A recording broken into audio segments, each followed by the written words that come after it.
Elektromobils Toyota BZ4X ir pieejams gan ar priekšējo, gan visu riteņu piedziņu un ar dažādām jaudām un arī dažādām baterijām.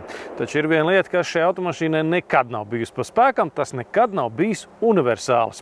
Un tagad tas ir noticis. Šodien mēs brauksim ar Toyota BZ4X Touring, kurš ir ne tikai ietilpīgāks, bet arī jaudīgāks par saviem radiniekiem. Divu elektromotoru variantā kopējā jauda sasniedz 379 zirgspēkus. Tāds Tourings 100 sasniedz vien 4,5 sekundēs, tomēr ar vienu soli vismaz 480 km sniedzamību ar vienu uzlādi. Touring ne tikai ir 14 cm garāks par parasto BZ4X, tas ir arī par 2 cm augstāks. Un tieši tāpēc ar šo elektromobīlu mēs drošāk varam iebraukt mežā, vai vietās, kur varbūt reljefs nav tik līdzens. Garajai virsbūvei pieejama arī lētāka versija ar priekšējo piedziņu 224 zirgspēkiem un gandrīz 600 km sniedzamību. Touringam ir vēl viena priekšrocība. Kaut kā ir sanācis tā, ka universāls, vismaz no aizmugures, ir tāds harmoniskāks un pat pievilcīgāks nekā bāzes modelis. To redzēt arī šajā līnijā. Bet svarīgākais, protams, ir bagāžas ietilpība un ar visiem paceltiem sēdekļiem tā jau ir 600 litru. Ja mēs atzeltnes nolokam, tad pāri 1,5 kubikmetram. Universāls paliek universāls vienalga, vai tas iet ar benzīnu, dīzeli, elektrību vai zilu gaisu. Tam jābūt lielam, tur jābūt vieta gan pasažieriem, gan arī bagāžai. Elektromobīļu gadījumā tomēr būs viena nianses, tā kā mums apakšā ir baterija. Kā tie ceļgali tomēr diezgan augstums atrodas, līdz ar to garā ceļā mēs gribēsim kaut kā pagrozīties, bet citādi vietas ir liku-likām.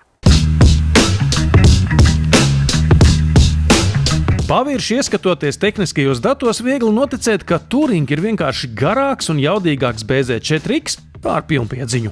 Tomēr viss nav tik vienkārši, jo šīs automašīnas izstrādē lielāka teikšana ir bijusi Toyotas partneriem no Subaru. Līdz ar to viņi to Touring ir uztaisījuši tuvāk savai saprašanai par paaugstinātas pārgājumības universālu. Tāpēc Touring manierēs un gaitā pavīd kaut kas outlanderisks. Man jāsaka tā, ka noliekot malā pilnīgi visus rādījumus uz papīra, šis ir vislabākais BZ4X variants, ar kādu es esmu braucis. Vienīgais, kas ir palicis tāds pats kā iepriekš, ir neliels trokšņa fons. Bija arī neliela baža par to, ka lielāka jauda varētu arī stipri palielināt elektrības patēriņu, bet tā nav.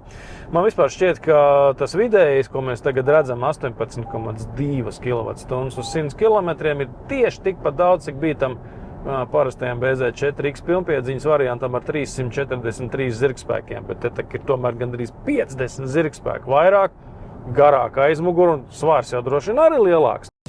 Uzlādes jauda nav mainījusies – 150 kW pie ātrās stacijas un 11 vai 22 kW no Volbox. Lētākais BZ4X Touring pat labāk maksā 43 500 eiro pirms EKI līdzmaksājuma piemērošanas. Patiesībā mūsu Toyota cenu lapā reāli ir tikai 3 automašīnas varianti. Viens ar priekšpiedziņu, tas pats lētākais, un 2 ar pilnpiedziņu.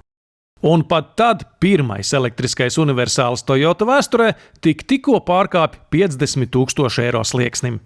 Teikšu, ka šoreiz man pat tiešām interesē, kā BZ4X Touring brauktu ar priekšpiedziņu un daudz mazāku jaudu nekā šajā automašīnai, jo, manuprāt, tas uzstādījums uz pilnpiedziņu un visiem tiem verķiem, kas ir nākoši mantojumā no sadarbības partneriem, ir viena lieta, bet tā otra praktiskā puse. Un būtībā mēs taču runājam par vienkārši universālu. Un līdz ar to varbūt es varētu iztikt bez tiem 100 vai cik tur tiem elektriskajiem zirgspēkiem, bet baudīt tieši to pašu ietilpību, kāda ir automašīnai, kurā es šobrīd atrodos.